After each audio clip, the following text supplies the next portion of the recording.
Es la historia sin resolver, que resuenan aún en las mentes sin explicar. ¿Cómo fue que tuvieron ese final? Varias teorías que encierran o ocultan la verdad. Pero como se dice, los que no pueden recordar el pasado están condenados a repetirlo, y aquellos que buscan la verdad corren el riesgo de encontrarla, y a veces no es fácil de comprenderla. Terminando de decir esto, iremos desde el principio, porque como se pueden imaginar, esto ya había pasado hace mucho tiempo atrás.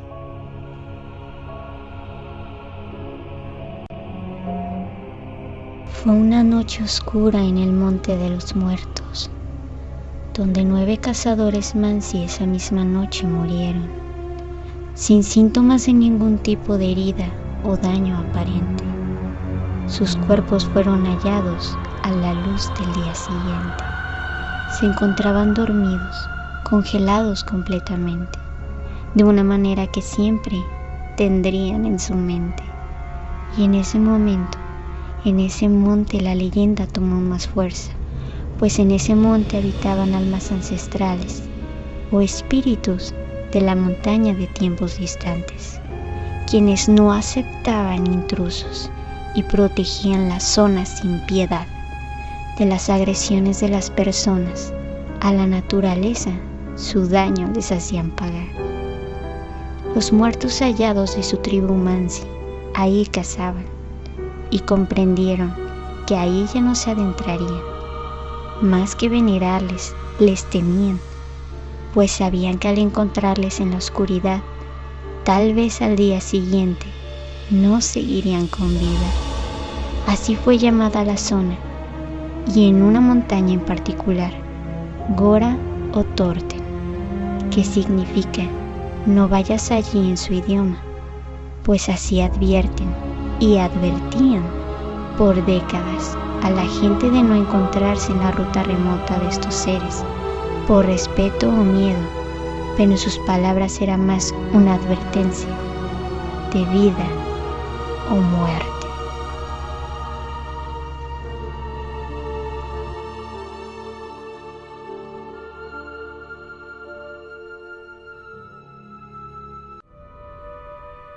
La historia de Dyatlov inicia un 23 de enero en 1959.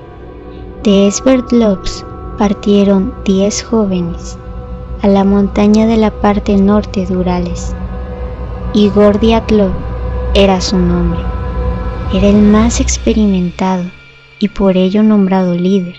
Su plan, subir 350 kilómetros esquiando la montaña Otorten. Una vez coronada la montaña, bajarían y enviarían un telegrama para decir «estamos bien» a sus familiares. Su fecha prevista para bajar fue el 14 de febrero, pero sin saber que la historia no sería como lo previeron, pues de haber escuchado la historia Mansi, más precaución hubieran tenido. Pero, ¿quién les habría podido haber advertido? Sus primeros días de travesía fueron fáciles y divertidos. En sus diarios encontrados, así fueron escritos. El 27 llegaron al último pueblo Visay, que en último momento de los 10 excursionistas, uno de ellos, llamado Yuri Yudin, como por obra del destino, enfermó y siendo afortunado, no pudo continuar, teniendo que regresar. Esperando el regreso de sus 9 compañeros, que solo serían pocos días para su descenso. Al adentrarse, sus siluetas se perdieron. Ante el terreno que era hostil e inhóspito se encontraron. Hubo vientos helados y la nieve caía con cada vez más fuerza. Fueron 5 días de ardua caminata, pero en las fotos de su cámara, de todo sufrimiento y cansancio se distaba. Pero el 2 de febrero, su entrenamiento ya no sirvió demasiado. Por un error de cálculo, se habían distanciado. La noche caía y la lógica dictaba que ese era el lugar perfecto, haciendo un campamento para pasar la oscura noche sin saberlo en la montaña de los muertos.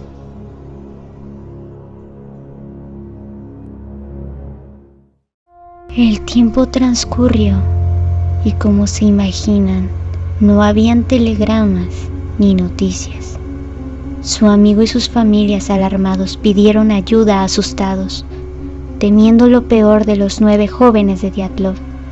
Compañeros, familia y autoridades comenzaron la búsqueda de los compañeros, pero fue hasta el 26 de febrero cuando a lo lejos una tienda de campaña vieron. Al acercarse, solo encontraron cortes desde dentro, cortes sin forma, como motivados por la desesperación, pero sin nadie en su interior. No había sangre en la nieve corriendo, solo se veían huellas de pies descalzos que bajaban hacia el bosque como sendero. Siguiendo los pies descalzos, junto a una roca, por el tiempo y la nieve ya tapados, yacían 2 cuerpos. Por fin, eran 2 de ellos. Junto a los cuerpos se hallaba lo que también había sido una gran fogata. Desnudos, congelados, sus cuerpos casi intactos. Pero ¿qué era eso que se veía? Sus manos tenían signos de desgaste en carne viva, y al observar del otro lado de la roca, una historia se veía, pues su sangre y carne faltantes ahí inmersas se observaban, como si hubiesen intentado subirse desesperadamente, pero ¿de qué huían? Y en los alrededores, 3 cuerpos más. No habían signos de violencia ni heridas que les hubieran ocasionado en ninguno de los 5 cuerpos ya hallados, pero lo que tenían de particular era algo que no podrían olvidar. Era que poseían una expresión de horror, pues en sus ojos aún se podía ver el más grande terror. Pero, ¿qué es lo que vieron? Y en sus posturas no se pudo encontrar explicación. ¿Huyeron o pelearon? Es algo que ahora no sabremos. Los expedicionarios regresaron a Visay, y desde allí la noticia de los hallazgos se propagó demasiado rápido. Entre noticieros, periodistas y la gente de los alrededores daban sus opiniones, sus teorías de qué les habría ocurrido. Querían una explicación y querían encontrar a los compañeros faltantes. Pasaron 2 meses hasta que se encontraron a los otros 4 estudiantes. Y así como se encontraron, más que un alivio, se abrió alrededor de ellos más teorías, historias y enigmas. Pero no encontraron una verdad, pues con lo que se toparon no había explicación, pues no había lógica alguna. Más tardaban en opinar cuando encontraban una variable más. Los últimos 4 vestidos se encontraban, y los signos de violencia eran muy notorias. Cráneos y costillas fracturadas. En sus ropas, radioactividad se encontraba, y en su piel, un tono marrón era más que visible. Ludmila Dubinina, la lengua y los ojos le faltaban, y se le atribuyó a una alimaña carroñera. Con las quijadas desfasadas, los otros compañeros se encontraban entre cortes, golpes y lesiones en todo el cuerpo, y los árboles de alrededor calcinados se encontraron. Las evidencias se tenían, pero nunca hubo una respuesta. No, ninguna. Las respuestas solo alimentaban a las historias y teorías, para algunos sin pies ni cabeza, siendo una de ellas la leyenda. Y más se complicó cuando más evidencia se tuvo, pues campesinos y montañistas aseguraban haber visto extrañas luces en el cielo durante todo ese tiempo, luces que describían como bolas de fuego.